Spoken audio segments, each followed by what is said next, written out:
जय हिंद बच्चों, हम लोग बात कर रहे हैं आइसोमेरिज्म के बारे में। तो आइसोमेरिज्म का अभी तक क्या क्या हिस्सा हो गया था। आइसोमेरिज्म का डेफिनेशन हो गया था और कुछ इंपॉर्टेंट आइसोमेरिज्म हो गए थे। तो एक बार इनको हम लोग रिकॉल करेंगे और फिर आगे के हिस्से पर बढ़ेंगे, काम करेंगे। मतलब तो आइसोमेरिज्म क्या होता है? Organic compound have same molecular formula, different structural formula. और स्ट्रक्चर के बदलने के कारण इन कंपाउंड्स की फिजिकल और केमिकल प्रॉपर्टीज चेंज हो जाती है। Due to different structure, compounds having different physical and chemical properties, it is known as isomers and this phenomenon is known as isomerism. तो इस क्रिया को हम समावयवता कहते हैं, आइसोमेरिज्म कहते हैं। जिनका मॉलिक्यूलर फॉर्मूला सेम हो लेकिन स्ट्रक्चरल फॉर्मूला चेंज हो जाए, और स्ट्रक्चर के चेंज होने के कारण इन कंपाउंड्स की फिजिकल और केमिकल प्रॉपर्टीज भी बदल जाती है। तो ये हो गया। इसके बाद स्ट्रक्चरल के जो टाइप्स थे उसमें chain, position, positional, ring chain, functional, यहां तक हम लोगों ने डिस्कस कर लिया था। तो चेन आइसोमेरिज्म किसके कारण आता है? Only due to differ in arrangement of carbon atom. Parental chain में जब कार्बन एटम का अरेंजमेंट बदलता है तो आती है चेन आइसोमेरिज्म। जैसे हमने आपको बताया ब्यूटेन के 2 आइसोमर मिलते हैं, नॉर्मल ब्यूटेन, आइसोब्यूटेन। पेंटेन से 3 मिलेंगे, नॉर्मल पेंटेन, आइसोपेंटेन और नियोपेंटेन। हेक्सेन से 5 आइसोमर आपको मिलेंगे। एल्कीन्स में भी मिनिमम 4 कार्बन होगा तो वहां पे चेन आइसोमेरिज्म आ जाएगी, जबकि अल्काइंस में 5 कार्बन लगेंगे चेन आइसोमेरिज्म को लाने के लिए। चेन के बाद हमने बात किया था पोजिशनल आइसोमेरिज्म की। तो different in position of same functional group, जहां पे सेम फंक्शनल ग्रुप या सब्स्टिट्यूएंट की पोजीशन डिफर करेगी वहां पे आएगा पोजिशनल आइसोमेरिज्म। जैसे butanol two butanol, butene two butene, one two dichlorobenzene, 1,3-डाइक्लोरोबेंजीन। तो इस टाइप के जो स्ट्रक्चर्स हैं वो एक दूसरे के पोजिशनल आइसोमर हैं। देन हमने बात किया रिंग चेन पर। तो ring chain is a type of functional isomerism, ये ध्यान रखना है। और खास बात ये होती है कि जब सिंगल सेम मॉलिक्यूलर फॉर्मूले से एक ओपन चेन और एक क्लोज चेन स्ट्रक्चर बन जाए, एक ओपन चेन और एक क्लोज चेन स्ट्रक्चर बन जाए तो इसको हम कहते हैं ring chain isomers. It is called ring chain isomers. Then हमने डिस्कस किया फंक्शनल को। तो फंक्शनल में क्या होता है? Different functional group. जहां पे फंक्शनल ग्रुप डिफर करेगा वहां पे आएगी फंक्शनल आइसोमेरिज्म, क्रियात्मक समावयवता। तो क्रियात्मक समावयवता के लिए क्या चाहिए? फंक्शनल ग्रुप बदलना चाहिए। जैसे हमने कहा आपसे इथेनॉल और मिथॉक्सी मीथेन, इथेनॉल और मिथॉक्सी मीथेन, प्रोपेनल और प्रोपेनॉन, प्रोपेनल और प्रोपेनॉन, एसिड और एस्टर्स, एसिड और एस्टर्स, साइनाइड और आइसोसाइनाइड, साइनाइड और आइसोसाइनाइड, नाइट्राइट और नाइट्रो कंपाउंड्स, आइंस और डाइइंस में भी फंक्शनल आइसोमेरिज्म होती है। ये एक इंपॉर्टेंट बात आपको ध्यान रखना है। अब आज के लेक्चर में हम लोग टॉटोमेरिज्म, मेटामेरिज्म और उसके बाद डिफरेंट पॉसिबल स्ट्रक्चर्स पे बात करेंगे। देन उसके बाद बात करेंगे स्टीरियोसोमेरिज्म के बारे में। तो चलिए स्टार्ट करते हैं। सबसे पहले बात करते हैं हम लोग टॉटोमेरिज्म के बारे में। टॉटोमेरिज्म हिंदी में इसको कहते हैं चलाव्यवता। टॉटोमेरिज्म हिंदी में क्या कहेंगे? चलाव्यवता। मतलब किसी चीज के चलने के कारण जब फंक्शनल ग्रुप बदलता है तो यहां पे हम बात कर रहे हैं इट इज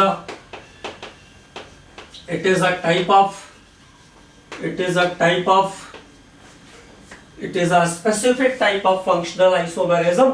इसको हम ऐसा भी कहते हैं, तो वो लिखना चाह रहा हूं मैं।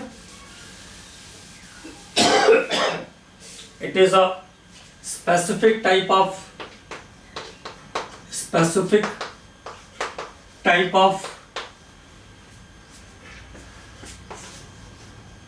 functional isomerism,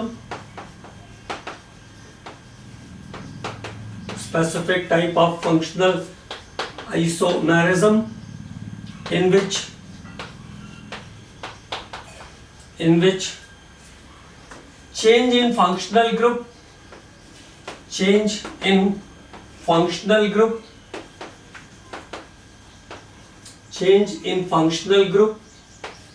due to change in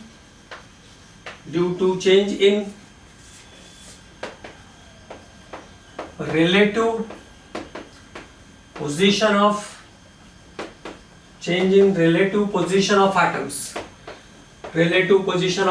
atoms, जहां पर क्रियात्मक समूह एटम के रिलेटिव पोजीशन के चेंज करने के कारण चेंज होगा।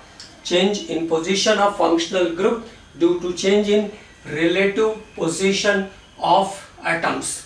और हाइड्रोजन एटम कॉमनली जो होता है वो हाइड्रोजन एटम ही रहता है, इसलिए हाइड्रोजन एटम भी कह सकते हैं। और हाइड्रोजन एटम ऐसा भी कई बार कहते हैं due to wandering nature of hydrogen atom और due to wandering nature of atoms. परमाणुओं की भ्रमणशील प्रकृति के कारण उत्पन्न होती है चलावयवता। तो due to change in relative position of atom और hydrogen atom, this isomerism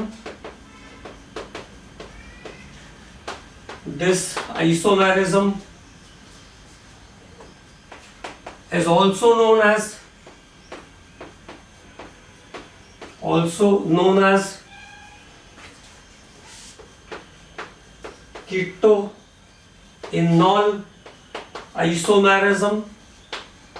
keto-enol isomerism,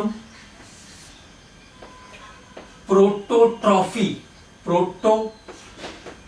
क्योंकि प्रोटॉन मूव करता है, प्रोटोट्रॉफी। और डेस्मोट्रोपिज्म, बॉन्ड भी चेंज होते हैं, बॉन्ड की रिलेटिव पोजीशन भी चेंज होती है, इसलिए डेस्मोट्रोपिज्म भी कहते हैं। तो ऑल्सो नोन एज कीटो-एनोल आइसोमेरिज्म, प्रोटोट्रॉफी और डेस्मोट्रोपिज्म, ये इस आइसोमेरिज्म के अलग अलग नाम हैं। तो once more, it is a specific type of functional isomerism. यहाँ एक विशेष प्रकार की क्रियात्मक समावयवता होती है in which change in functional group, जिसमें क्रियात्मक समूह in which change in functional group due to change in relative position of atoms, जिसमें क्रियात्मक समूह परमाणुओं की भ्रमणशील प्रकृति के कारण बदल जाता है, और इसे हम कीटो-एनोल आइसोमेरिज्म, डेस्मोट्रोपिज्म या प्रोटोट्रॉफी के नाम से भी जानते हैं। तो ये इस आइसोमेरिज्म के डिफरेंट अपने नाम हैं। अब हम बात करेंगे इसके एग्जांपल्स के बारे में, जिससे और क्लियरिटी हो जाए। तो so more examples are here, so many examples. जिससे आपको सारी चीजों की यहाँ पे क्लियरिटी हो जाए। देखो CH2 डबल बॉन्ड CHOH, एक कंपाउंड लिया मैंने। This compound is commonly known as vinyl alcohol. इस कंपाउंड को कॉमनली हम विनाइल अल्कोहल कहते हैं। एथ-1-इन-1-ऑल या विनाइल अल्कोहल इस कंपाउंड का नाम है। एथ-1-इन-1-ऑल या विनाइल अल्कोहल इस कंपाउंड का नाम है। ठीक है, यहाँ पे इनोलिक ग्रुप है, OH वाले ग्रुप को कहते हैं ऑल, और डबल बॉन्ड लगा हुआ है तो इनोलिक ग्रुप का कंपाउंड है, मतलब इन के साथ ऑल है यहाँ पे। इनॉल फॉर्म ऑफ कंपाउंड भी इसको हम कह सकते हैं। ठीक है, ऑक्सीजन के साथ जुड़ा हुआ है हाइड्रोजन, तो ऑक्सीजन की इलेक्ट्रोनेगेटिविटी हाइड्रोजन से बहुत ज्यादा होती है, तो वो कभी भी इलेक्ट्रॉन लेकर हाइड्रोजन को जाने नहीं देगा। मतलब hydrogen is moves in form of proton, hydrogen यहाँ से पॉजिटिव प्रोटॉन के फॉर्म में मूव करेगा, इसीलिए इसको हम क्या कहते हैं, प्रोटोट्रॉफी, मतलब प्रोटॉन का मूवमेंट होना। और अगला जो फॉर्मेट आएगा इसका वो स्टेबल फॉर्म आ जाएगा CH3CHO, एल्डिहाइड में चेंज हो गया ये कंपाउंड, और जब प्रोटॉन गया तो बॉन्ड की पोजीशन भी चेंज हुई, बॉन्ड की पोजीशन को बदलना, बॉन्ड की पोजीशन का चेंज होना डेस्मोट्रॉफिज्म कहलाता है। ठीक है, अब ये हो गया carbonyl group CO, this is now converted into CO group compound, तो इसको कहेंगे कीटो फॉर्म ऑफ कंपाउंड। तो इनॉल फॉर्म से कीटो फॉर्म ऑफ कंपाउंड में चेंज हुआ, किसके कारण? हाइड्रोजन के पोजीशन के चेंज करने के कारण। ठीक है, तो enolic form is converted into keto form. Naturally आप देख पा रहे हैं कीटो फॉर्म ज्यादा स्टेबल होगा, क्योंकि वहां पे कार्बन कार्बन के बीच का डबल बॉन्ड हट गया है। कार्बन कार्बन के बीच जब डबल बॉन्ड रहता है तो उस कंपाउंड को हम कहते हैं अनसैचुरेटेड। अब अनसैचुरेटेड से सैचुरेटेड हो गया तो स्टेबिलिटी नेचुरली बढ़ जाएगी। तो this is keto form of compound, और ये कंपाउंड है एसिटाल्डिहाइड। एसिटाल्डिहाइड, तो enolic form is change to keto form due to change in relative position of atoms. ये है टॉटोमेरिज्म, इसे हम कहते हैं चलाव्यवता। अब बात करते हैं दूसरे एग्जांपल पर।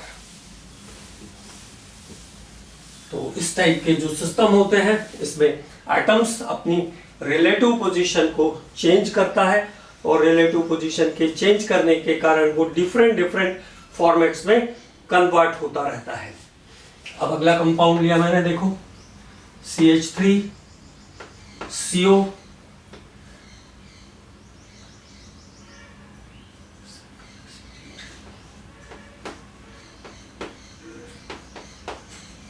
ethyl acetoacetate।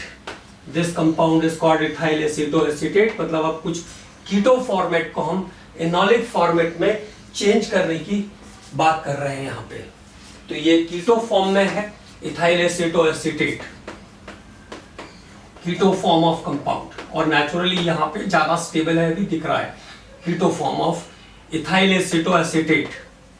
ethyl acetoacetate, और ये कीटो फॉर्म से एक प्रोटॉन बदल करके अपना कहाँ जा सकता है? इनॉलिक फॉर्म में जा सकता है। तो OH ग्रुप यहाँ आ जाएगा, डबल बॉन्ड यहाँ आ जाएगा, CH CO2H5। This is enolic form of the compound, enolic form of ethyl acetoacetate। Urea, urea is naturally in keto form. Urea naturally जो होता है वो कीटो फॉर्म में होता है। यूरिया की क्या क्या खास बातें हैं? फर्स्ट डिस्कवर्ड ऑर्गेनिक कंपाउंड है यूरिया, और 46.66% नाइट्रोजन होती है यूरिया में, जो कि किसी भी नाइट्रोजनस फर्टिलाइजर में सबसे हाईएस्ट होती है। और यूरिया को अमाइनो मीथानामाइड भी कहते हैं। इसका IUPAC नेम क्या है? अमाइनो मीथानामाइड। ये भी याद रखना, कई बार ये चीजें मिस हो जाती है। अमाइनो मीथानामाइड यूरिया का IUPAC नेम है, और कीटो फॉर्म में ये एग्जिस्ट करता है। तो कहीं से भी एक H आएगा तो इसको इनॉलिक फॉर्म में कन्वर्ट कर देगा। तो ये हो गया NH2 COH double bond NH। This is enol form, enol form of compound. तो urea is also exist in keto form and enol form. Enol keto form ज्यादा स्टेबल अपने आप दिख रहा है।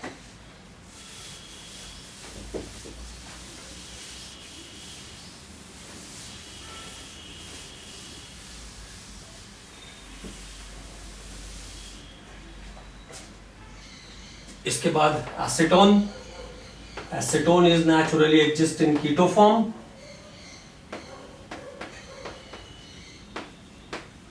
ये भी इनॉलिक फॉर्म में चेंज होगा, लिक्विड स्टेट में मूव होती है। लिक्विड स्टेट में कंपाउंड्स के फॉर्मेट चेंज होते हैं, ये भी ध्यान रखना है।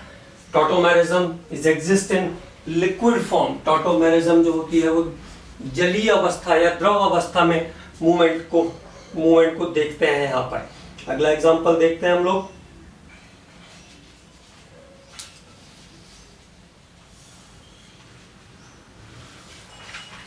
नाइट्रस एसिड, नाइट्रस एसिड दो डिफरेंट नाइट्रस एसिड HNO2 दो डिफरेंट फॉर्म में एग्जिस्ट करता है। ये एक OHNO, it is called acid असी फॉर्म। एसी फॉर्म मतलब एसिड जैसा, COH को एसिड कहते हैं ना, उसी तरह से NOH डबल बॉन्ड O, तो एसिड फॉर्म ऑफ कंपाउंड कहलाता है ये। और इसके बाद एक और फॉर्मेट रहता है इसका, नाइट्रो फॉर्म ऑफ कंपाउंड। तो नाइट्रस एसिड में दो पॉसिबिलिटी रहती है, नाइट्रो फॉर्म और AC फॉर्म। नाइट्रो फॉर्म और AC फॉर्म, नाइट्रो फॉर्म और AC फॉर्म ऑफ कंपाउंड। तो कोई भी कंपाउंड जो इस टाइप के होता है वो नाइट्रो और AC फॉर्म में भी एग्जिस्ट कर सकते हैं।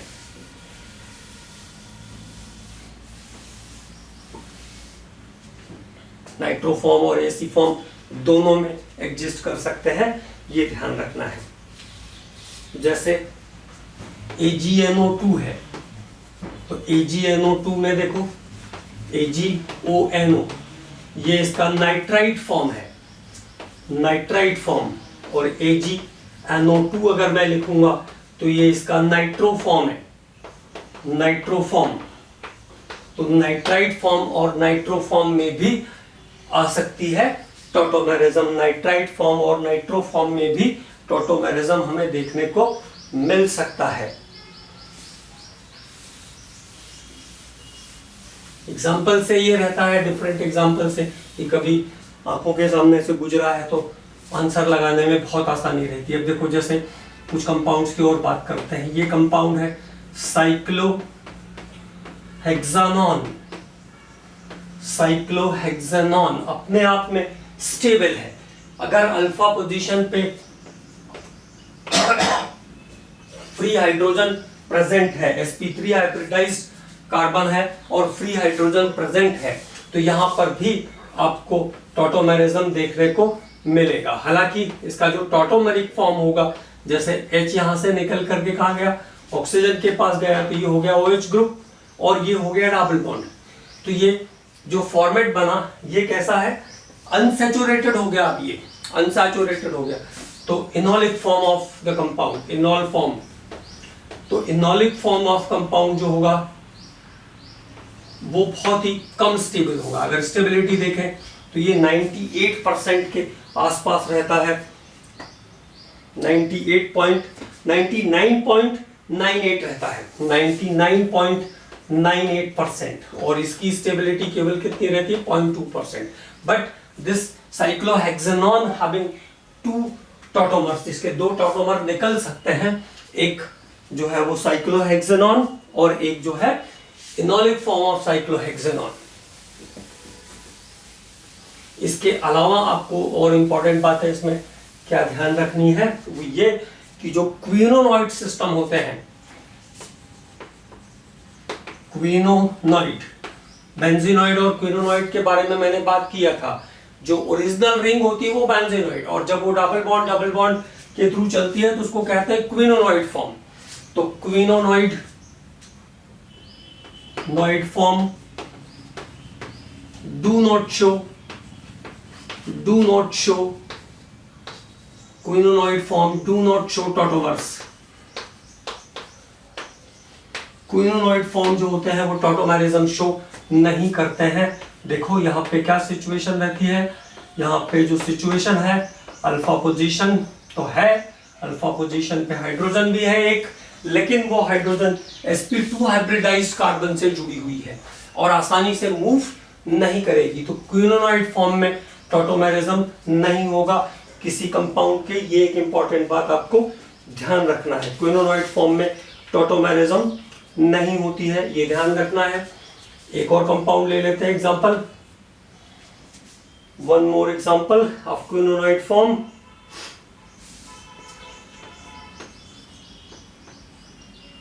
NH वाला जो कंपाउंड है,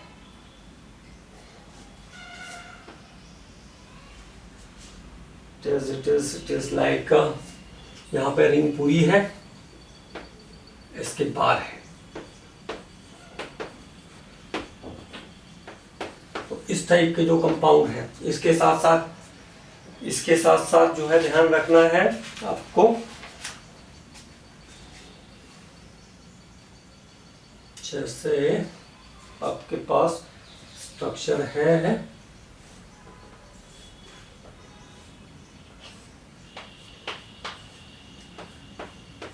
इस टाइप का। तो यहाँ भी टॉटोमेरिज्म नहीं आती है, ये ध्यान रखना है। और ऐसा नहीं है कि हमेशा जो कंपाउंड होता है उसका कीटो फॉर्म में ही स्टेबिलिटी ज्यादा होता है। कई बार जो कंपाउंड होते हैं वो इनोलिक फॉर्म में भी स्टेबिलिटी शो करते हैं। उसका एग्जांपल एक मैं आपको बताता हूँ, उसका भी एक एग्जांपल देखते हैं जहां पे इनोलिक फॉर्म में एग्जिस्टेंस कंपाउंड का ज्यादा होता है। जैसे मान लो ये एक कंपाउंड है, अब ये कंपाउंड एरोमेटिक तो है नहीं, क्योंकि एरोमेटिक के लिए पूरी कंप्लीट कंजुगेशन चाहिए, तो कंप्लीट कंजुगेशन इसके पास है नहीं, है ना। कंप्लीट कंजुगेशन इसके पास है नहीं। यहाँ पे 2 हाइड्रोजन है, तो यहाँ naturally alpha position both side में एक जगह पे CH2 एग्जिस्ट कर रहा है। तो अगर ये कंपाउंड चेंज होता है, अपना हाइड्रोजन इसको देता है, तो ये क्या हो जाएगा, OH ग्रुप हो जाएगा, बॉन्ड आ जाएगा इनसाइड। जैसे ही बॉन्ड इनसाइड आएगा तो ये क्या हो गया, कंजुगेटेड हो गया। This system is now conjugated, और कंजुगेटेड सिस्टम की स्टेबिलिटी हमेशा ज्यादा होती है। ठीक है, तो क्या ध्यान रखोगे, नॉट कंजुगेटेड, नॉट कंजुगेटेड। और ये सिस्टम कैसा हो गया, कंजुगेटेड हो गया, कंजुगेटेड। अभी ये चीजें जो है वो मेसोमेरिक इफेक्ट में और अच्छी क्लियर हो जाएगी।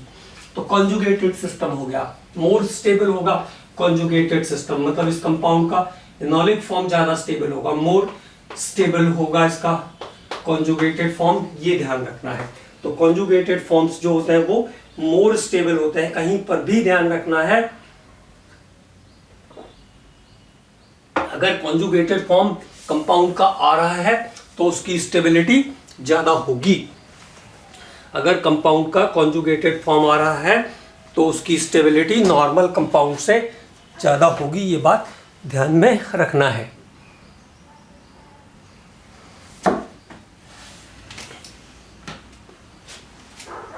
अब इसके बाद हम लोग बात करते हैं मेटामेरिज्म के बारे में, अबाउट मेटामेरिज्म।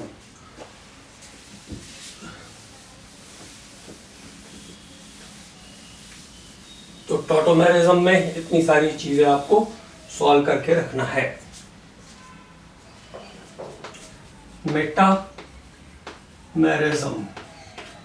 हिंदी में कहते हैं मध्यावयवता, मध्यावयवता। मेटामेरिज्म जो फंक्शनल ग्रुप है वो डिफरेंट काइंड के एल्काइल ग्रुप से घिरा हुआ होना चाहिए। मतलब जो एल्काइल्स होने चाहिए, जो फंक्शनल ग्रुप को सराउंड करेंगे, उनका जो ओरिजिन होना चाहिए वो डिफर करना चाहिए, having different origin of the alkyl group due to difference in the nature of alkyl group, due to difference in the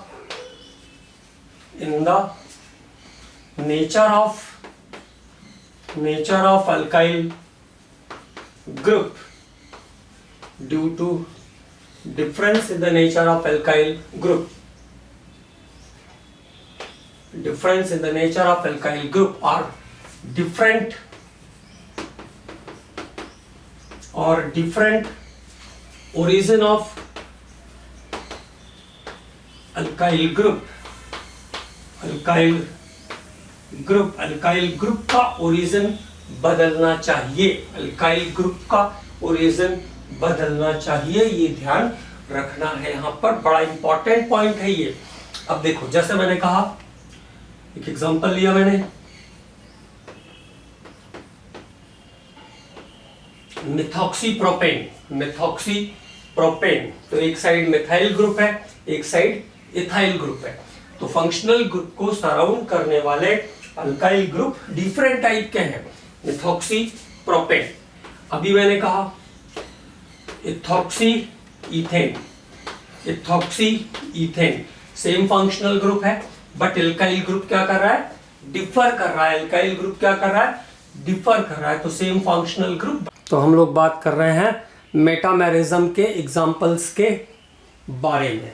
metamerism के एक एग्जांपल को हमने पढ़ा, ईथर का एग्जांपल, जिसमें सेम फंक्शनल ग्रुप है जिसका सराउंडिंग एल्काइल ग्रुप क्या कर रहा है, डिफर कर रहा है, जिसका सराउंडिंग एल्काइल ग्रुप क्या कर रहा है, डिफर कर रहा है।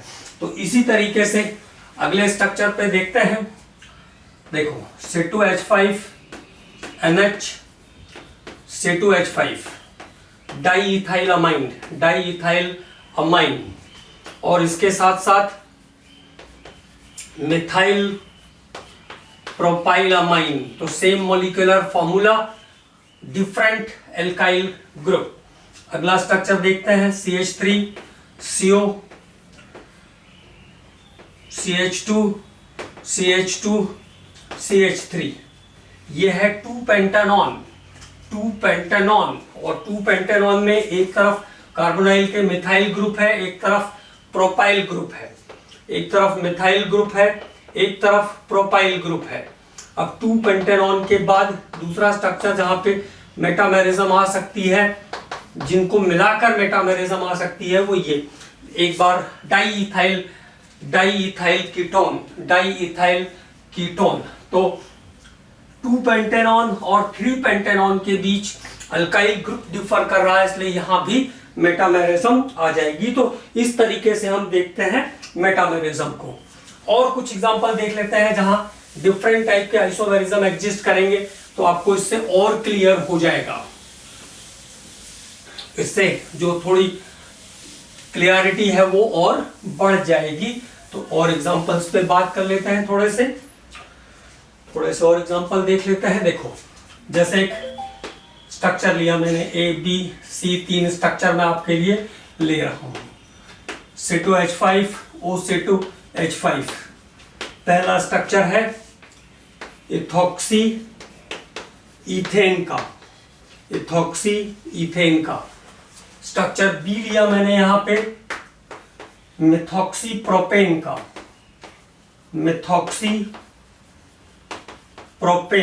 तो ये सेकंड स्ट्रक्चर है हमारा मिथॉक्सी प्रोपेन। और तीसरा स्ट्रक्चर मैंने यहां पे लिया स्ट्रक्चर सी 2-मिथॉक्सी प्रोपेन का।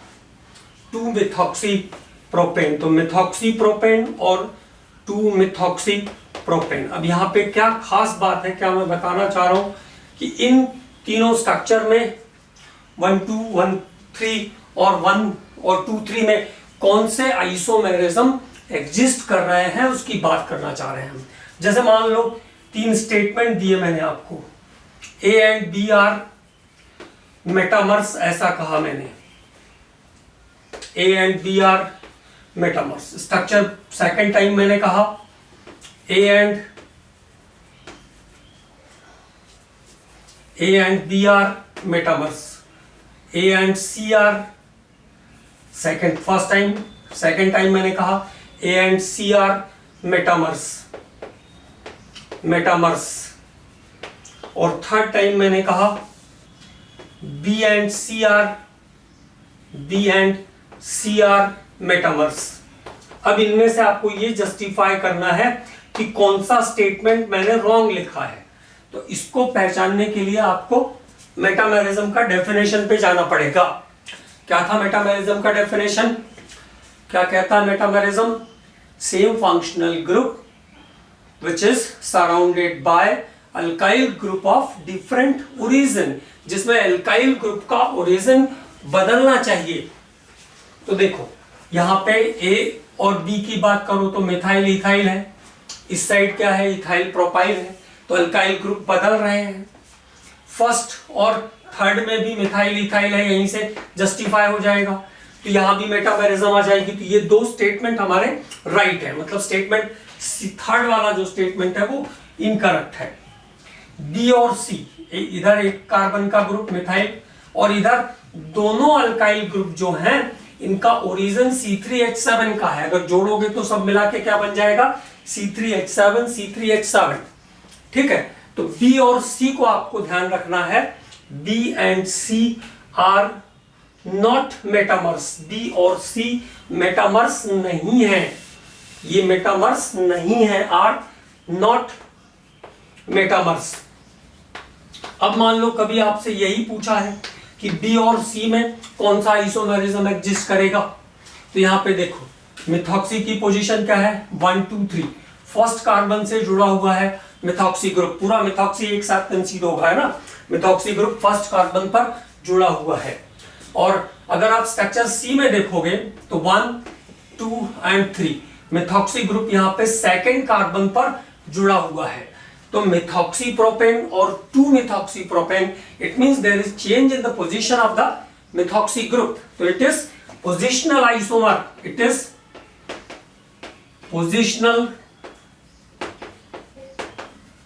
Positional isomers. तो बी और सी में पोजिशनल आइसोमेरिज्म है, ये बड़ी इंपॉर्टेंट बात आपको ध्यान में रखना है। एक और स्ट्रक्चर डिस्कस करते हैं, उसमें भी हम फाइंड आउट करते हैं कि कौन कौन से टाइप के आइसोमेरिज्म का एग्जिस्टेंस है, यहाँ पे किस किस टाइप की आइसोमेरिज्म यहाँ पे एग्जिस्ट कर रही है, इसको सर्च आउट करते हैं। एक और क्वेश्चन ऐसा ही करते हैं तो थोड़ी और प्रैक्टिस हो जाएगी। चलिए स्ट्रक्चर ए लिया मैंने आपके लिए, C2H5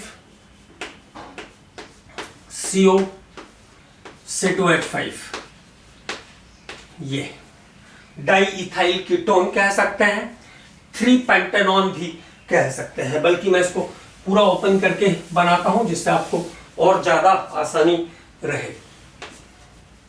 CH3 CH2 CO CH2 CH3, 3 pentanone, 3 pentanone. Structure 2 लिया मैंने आपके लिए, स्ट्रक्चर बी लिया मैंने आपके लिए, सेम मॉलिक्यूलर फॉर्मूले से जनरेट होना चाहिए, ये ध्यान रखना है।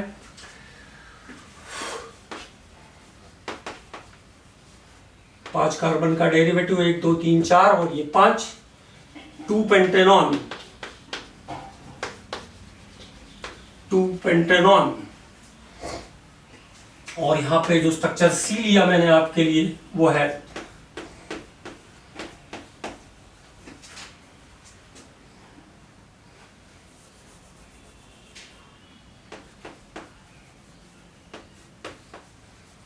Three methyl 2 butanone, 3 methyl 2 butanone, 3 methyl 2 ब्यूटानॉन। अब ये 3 स्ट्रक्चर हैं, इसमें हमको ये जस्टिफाई करना है कि इन तीनों स्ट्रक्चर में AB में, AC में और BC में क्या मेटामेरिज्म एग्जिस्ट कर रही है, और अगर मेटामेरिज्म एग्जिस्ट कर रही है तो और कौन कौन सी आइसोमेरिज्म यहां पर आ रही है, इस बात को हमें जस्टिफाई करना है। तो चलिए AB की बात करते हैं। AB same functional group CO alkyl group differ कर रहे हैं।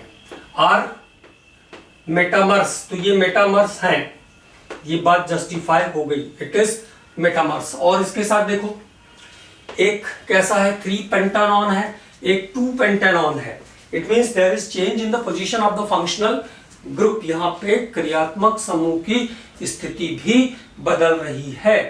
तो इसका मतलब ये हुआ कि इसमें जो है वो पोजीशन भी आ रही है। तो are positional isomers also, positional isomers भी है, ये पोजिशनल आइसोमर्स भी है। ए बी हो गया। अब एसी की बात करो तो फर्स्ट 2 स्ट्रक्चर्स में जो एग्जिस्टेंस है वो मेटामेरिज्म का है और पोजिशनल का भी है। अब फर्स्ट और थर्ड, तो फर्स्ट और थर्ड में एल्काइल ग्रुप, कीटोन के दोनों तरफ के एल्काइल ग्रुप चेंज हैं, तो आर मेटामर्स, ये हो गई बात फिक्स, मेटामर्स। इसके साथ देखो और कौन सी आ रही है, पोजिशनल भी आ रही है फर्स्ट और थर्ड में, 1 2 3 1 2 पोजिशनल। अब और देखो एक स्टेट चेन है, one of the structure is straight chain, one of the structure is branch chain, तो कार्बन का अरेंजमेंट भी चेंज हो रहा है, there is change in arrangement of carbon atoms. तो कार्बन का अरेंजमेंट चेंज हो रहा है तो चेन आइसोमेरिज्म भी आएगी, चेन आइसोमेरिज्म भी यहां पे एग्जिस्ट करेगी, चेन आइसोमर्स भी है ये। अब BC को देखो, BC, B और C दोनों साइड अल्काइल ग्रुप सेम है, ओरिजिन अल्काइल ग्रुप का सेम है दोनों साइड, इधर CH3 का, इधर C3H7, C3H7, तो अल्काइल ग्रुप का ओरिजिन सेम है, तो मेटामेरिज्म नहीं होगी, आर नॉट मेटामर्स। क्या पोजीशन है? नहीं है, दोनों साइड से 1 2 1 2, तो पोजीशन भी नहीं है। तो BC में कौन से आइसोमेरिज्म आ रही? स्ट्रेट चेन और ब्रांच चेन। तो B and C are only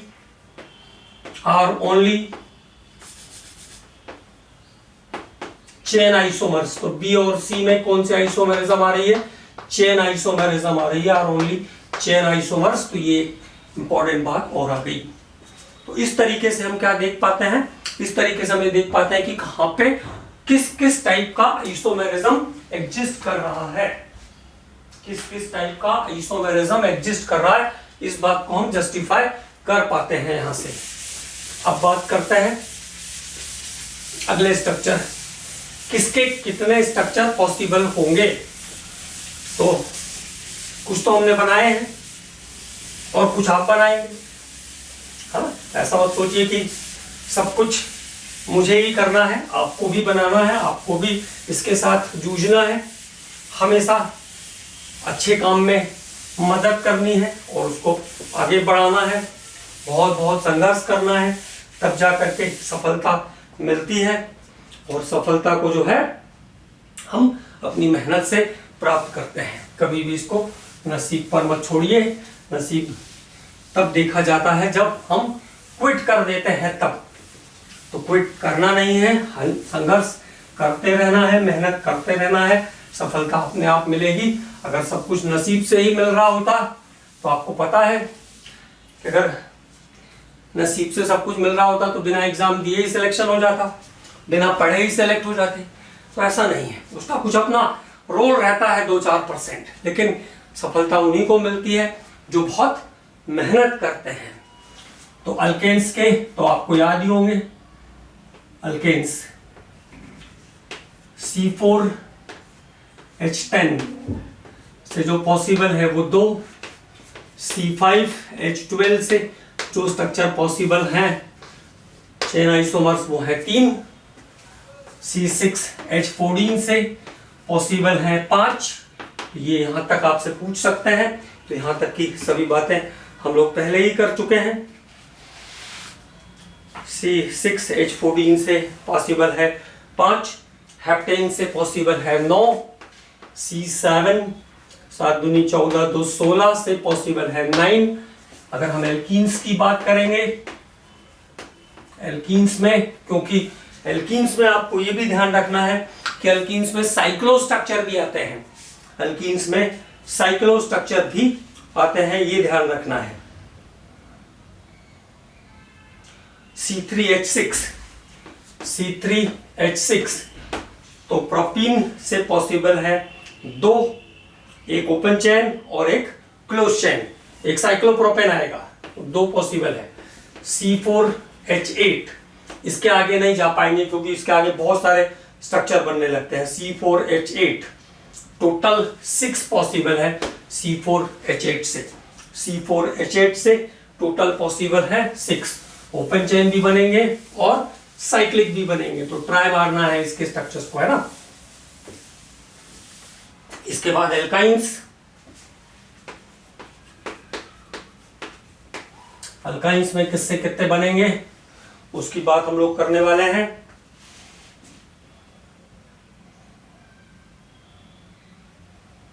C3H4 के 2, C3H4 से बनेंगे टोटल 2, C4H6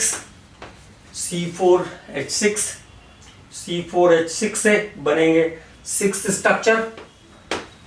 स्ट्रक्चर, यहां भी ओपन चेन के साथ साथ क्लोज चेन की पॉसिबिलिटी रहेगी। हैलाइड्स में C3H4X से बनेंगे 2, अब X की जगह फ्लोरो क्लोरो ब्रोमो आप कुछ भी ले सकते हो। C4H9X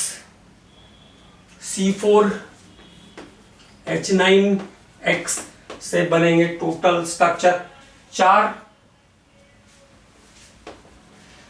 alkenes. हैलाइड में डाई हैलाइड भी आएंगे, तो डाई हैलाइड्स में देखिए die halides C2H4X2 C2H4X2 C2H4X2 से बनेंगे 2 C2H4X2 C3H6X2 डाई हैलाइड्स के एग्जांपल है ये।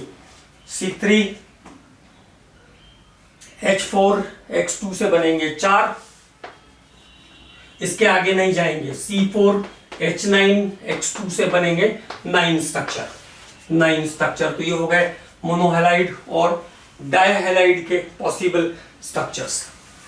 मोनोहैलाइड और डाइहैलाइड के पॉसिबल स्ट्रक्चर्स।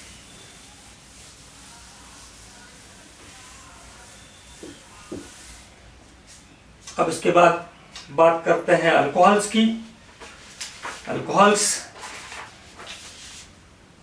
और ईथर दोनों साथ साथ आएंगे, तो C2H6O से बनेंगे 2, एक अल्कोहल का एक ईथर का, इथेनॉल और डाइमिथाइल ईथर।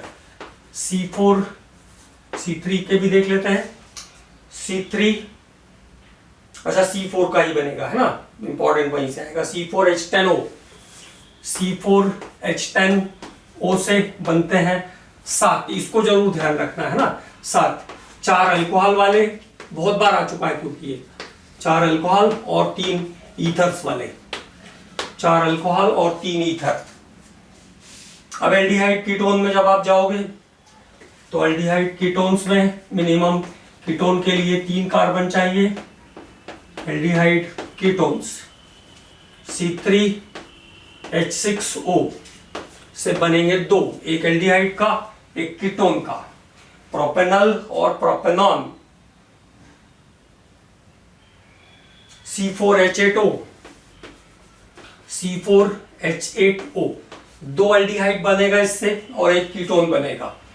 तो टोटल स्ट्रक्चर जो बनेंगे वो है 3 2 एल्डिहाइड्स 1 कीटोन। क्योंकि स्ट्रक्चरली सिलेबस में है इसलिए थोड़ा संघर्ष यहां पे जरूरी है करना।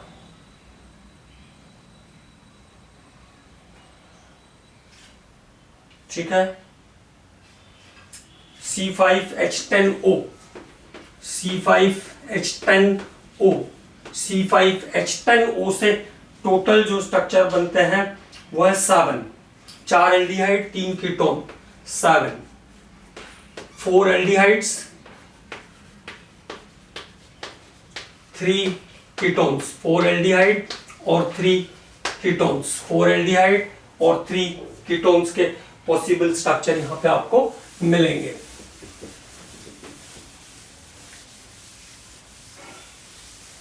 फोर एल्डिहाइड और 3 कीटोन्स। इसके बाद बात करते हैं एसिड्स में।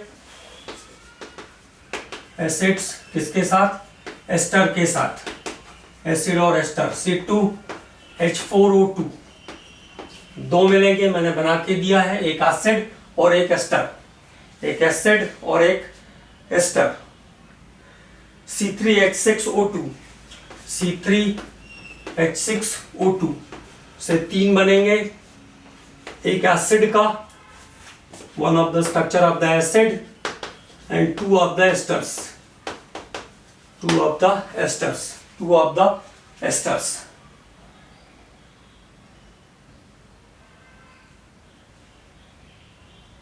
One acid 2 ester. इसके बाद अमाइंस। तो एक और इंपॉर्टेंट बात ध्यान रखना है, प्राइमरी सेकेंडरी और टर्शियरी अमाइन एक दूसरे के साथ फंक्शनल आइसोमर माने जाते हैं, एक दूसरे के फंक्शनल आइसोमर होते हैं। C2H7N से मिलेंगे आपको 2 स्ट्रक्चर, C2H7N से 2 स्ट्रक्चर, C3H9N, C3H9N से आपको मिलेंगे टोटल 3 स्ट्रक्चर, H9N से मिलेंगे चार, जिसमें से 2 जो है वो प्राइमरी अमाइन होगा, मतलब 1 डिग्री अमाइन प्राइमरी, एक सेकेंडरी और एक टर्शरी अमाइन। तो ये स्ट्रक्चर की पॉसिबिलिटीज है। कुछ मैं सॉल्व कर देता हूं, 1-2 जहां पे आपको उलझन हो सकती है उसको मैं सॉल्व करता हूं। तो अगला स्ट्रक्चर हम लोग ले रहे हैं, बड़ा इंपॉर्टेंट है, C7H8O। C7H8O देखो, देख के ही लग रहा है कि ये alkene alkyne alkene alkane alkene alkyne में से कुछ नहीं है, तो ये होगा क्लोज चेन C7H8O। C7 तो ये हो गया 6, ये लो C7H, 5 यहां हाइड्रोजन थी, 3 8 और वो बेंजाइल अल्कोहल, बेंजाइल अल्कोहल, मेथॉक्सीबेंजीन, मेथॉक्सीबेंजीन जिसको हम एनीसॉल भी कहते हैं, एनीसॉल, मेथॉक्सीबेंजीन या एनीसॉल। इसके बाद मेथॉक्सीबेंजीन या एनीसॉल भी इसका एक स्ट्रक्चर होगा, है ना। इसके बाद देखो टॉलुइन के डेरिवेटिव्स जिनको हम क्रिसॉल्स बोलते हैं, तो ये हुआ ऑर्थोक्रिसॉल, ऑर्थोक्रिसॉल। अब ऑर्थो हो गया तो मेटा भी होगा, ये मेटाक्रिसॉल, और ये पैराक्रिसॉल। तो ऑर्थो मेटा पैरा क्रिसॉल्स भी इसके एग्जाम्पल होंगे। तो टोटल कितने बन गए, 1 2 3 4 और 5, ये भी आया हुआ स्ट्रक्चर है 5।